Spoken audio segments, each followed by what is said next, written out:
apologize in advance for all grammar and spelling mistakes which may occur during my speech, since English is not my mother language. Yep.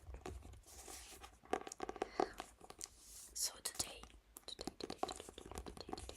I'm gonna be reading this book. It's 1984 by George Orwell. 1984. Yeah. I actually like the cover very much. Like this.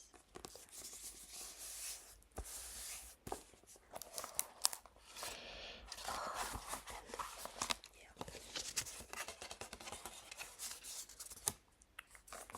I also like the smell of paper books. The smell of paper books.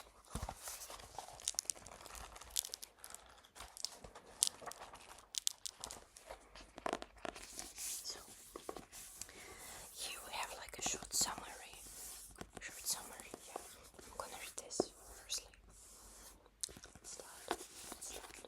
So, there is no hope. The year is 1984.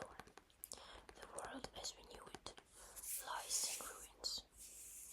The former Great Britain now is reborn, is ruled by the party. Their methods are ruthless, ignorance and constant fear. The surveillance watches everyone. Everyone is guilty. Everyone waits for the bullet in the back of their neck. They always shoot you in the back of the neck. There is no hope for Smith. He knows too much. He remembers too much. He thinks too much. His days are numbered. He lives waiting for his bullet. But one day he meets a glance. The glance that tells him he is not alone. That there are people like him. And yet, there is hope. So, actually, one of my friends gave me this book maybe 2 years ago. Yeah, it was my birthday present. Let's start. And once again, I'm so sorry if my pronunciation is not correct or something like this. So, here we have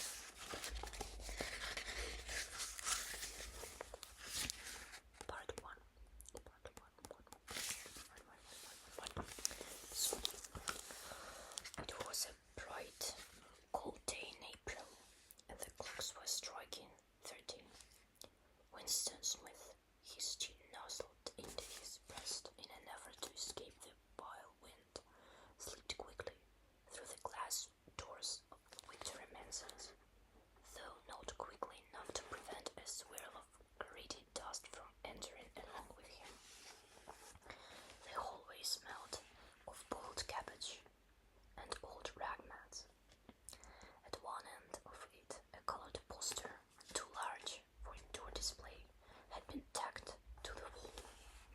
It depicted simply an enormous face, more than a meter wide, the face of a man of about 45, with a heavy black mustache and ruggedly handsome features. Winston made for the stairs. It was no use trying the lift. Even at the best times it was seldom working, and at present the electric current was cut off during daylight hours. It was part of the economy drive in preparation for a hate week. The flat was 7 flights up, and Winston, who was 39 and had a varicose ulcer above his right ankle, went slowly, resting several times on the way. On each landing, opposite the first shaft, the poster with the enormous face gazed from the wall. So, yeah, it was one of those pictures which are so contrived that the eyes follow you about when you move. Big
his back turned on the telescreen. It was safer though, as well he knew even a back can be revealing. A kilometer away, the Ministry of Truth, his place of work, towered vast and wide above the grimly landscape. This he thought with a sort of vague distance. This was London, chief city of Eastbourne itself, the third most populous of the provinces of Asia. Yeah. He tried to squeeze out some childhood memories that should